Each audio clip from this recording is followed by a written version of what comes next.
السلام علیکم ورحمۃ اللہ وبرکاتہ۔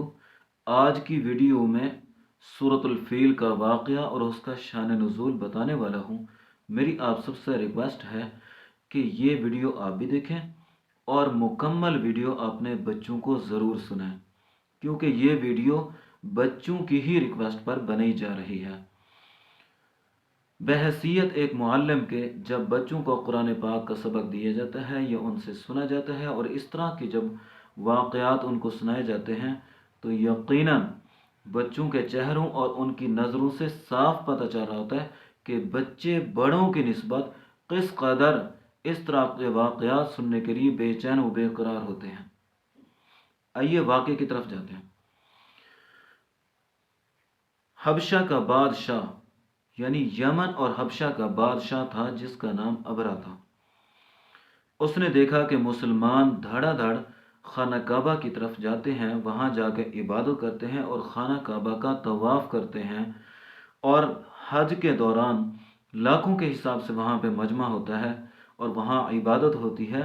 لہٰذا کیوں نہ میں اسی کا ہم شکل یہاں پر یعنی دارالخلافہ جو اس وقت یمن کا ہے، صنعا نام ہے اس کا، وہاں پہ ایک کنیسہ بنانا شروع کیا تاکہ وہاں لوگ آ کر عبادت کریں۔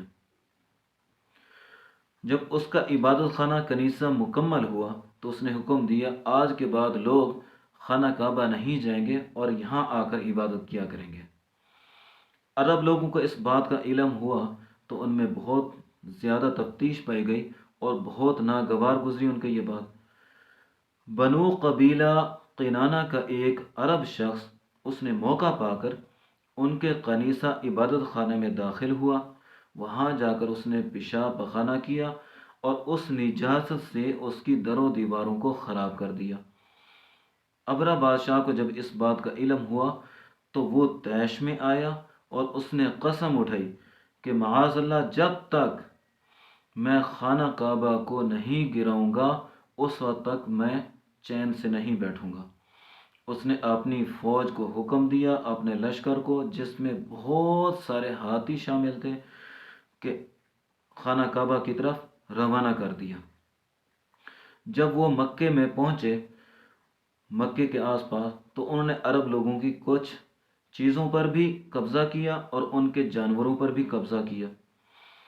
تو ان جن جانوروں پر قبضہ کیا اس میں 200 اونٹ ہمارے پیارے نبی صلی اللہ علیہ وسلم کے دادا حضرت عبد المطلب رضی اللہ تعالیٰ عنہ کے بھی 200 اونٹ تھے۔ حضرت عبد المطلب رضی اللہ عنہ جب حبشہ کے بادشاہ ابرا کے پاس آئے تو حبشہ بادشاہ نے اس کی تعظیم اکرام تو کیا، لیکن ان کو بڑے فخر ناز و نخرے سے یہ کہا کہ آپ یہاں میرے پاس کس کام کے لیے آئے ہیں؟ حضرت عبد المطلب رضی اللہ عنہ نے فرمایا کہ آپ نے جو میرے 200 اونٹوں پر قبضہ کیا ہے وہ مجھے واپس دے دیے جائیں۔ چنانچہ وہ حیران ہوا، ہنسا بھی، اور اس نے ہنسی مذاق میں یہ کہا کہ میں نے سوچا کہ جس خانہ کعبہ کو گرانے کے لیے میں آ رہا ہوں اس کو، اور وہ آپ کے آباء و اجداد کا بڑا احترام کا مقام ہے جہاں پر آپ عبادت کرتے ہیں، آپ اس کی بات کرنے کے لیے میرے پاس آئے ہیں، لیکن آپ تو اپنے اونٹ چھڑانے کے لیے آئے ہیں۔ اس نے بہت ہی پیاری بات آگے فرمائی۔ حضرت عبد المطلب رضی اللہ عنہ نے فرمایا کہ میں ان 200 اونٹوں کا مالک ہوں، لہٰذا میرے اونٹ واپس کیے جائیں، اور خانہ کعبہ جس مالک کا ہے اللہ تعالیٰ کا، وہی اس کی حفاظت فرمائے گا۔ ابرا بادشاہ نے اس کے 200 اونٹ چھڑا دیے۔ اس کے بعد اس نے اپنی فوج کو صبح ہوتے ہی خانہ کعبہ کو گرانے کے لیے اس پر چڑھائی کا حکم دیا۔ اس کا ایک ہاتھی تھا، بہت بڑا ہاتھی تھا جس کا نام محمود تھا۔ وہ ہاتھی خانہ کعبہ کی طرف جب رخ کرتے تو وہ بیٹھ جاتا، جانے کے لیے انکار کرتا، اور جب اس کو دوسری طرف رخ کرتے تو وہ جانے کے لیے تیار ہو جاتا۔ لیکن ان کو یہ بات سمجھ نہیں آئی کہ یہ کیوں نہیں جا رہا۔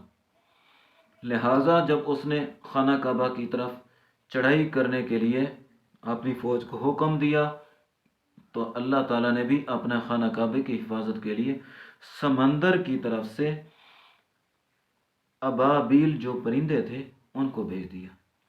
ان پرندوں کے پاس، ہر پرندے کے پاس 3 کنکریاں تھیں، 2 پنجوں میں اور ایک ان کی چونچ میں، یعنی ان کے منہ میں۔ اور وہ جب ابرہ بادشاہ مکہ کے اندر داخل ہوا تو اللہ تعالیٰ نے اپنی خانہ کعبہ کی حفاظت کے لیے ان پرندوں کو حکم دیا کہ ان کے اوپر ہر اس شخص کا نام موجود تھا جو وہاں پہ حملہ کرنے کے لیے آیا، تو وہاں کنکریاں گرائی جائیں، اور جس نام کی کنکریاں تھیں اسی کے سروں پہ، ان کے کندھوں پہ آ کے لگتی تھی، جس وجہ سے وہ اتنی زہریلی اور اتنی گولی سے بھی زیادہ تیز تھی کہ اگر ان کے سروں پہ گرتی یا ان کے کندھوں پہ گرتی تو اندر سے ہوتی ہوئی، اور جس ہاتھی پہ سوار تھی اس کے بھی اندر سے پار ہوتی ہوئی زمین بوس ہو جاتی تھی، اور اس طریقے سے وہ تڑپ تڑپ کر مر گئے اور اسی طرح ہلاک ہو گئے۔ تو اس واقعے کے بعد ہمارے پیارے نبی صلی اللہ علیہ وسلم کی ولادت باسعادت تقریباً 50 دن بعد ہوئی۔ تو یہ واقعہ یقیناً آپ کو پسند آیا ہوگا۔ دعا ہے کہ اللہ تعالی ہم سب کو اچھی باتوں پر عمل کرنے کی توفیق عطا فرمائے۔ اللہ تعالی ہماری دنیا آخرت دونوں اچھی بنائے۔ اللہ حافظ۔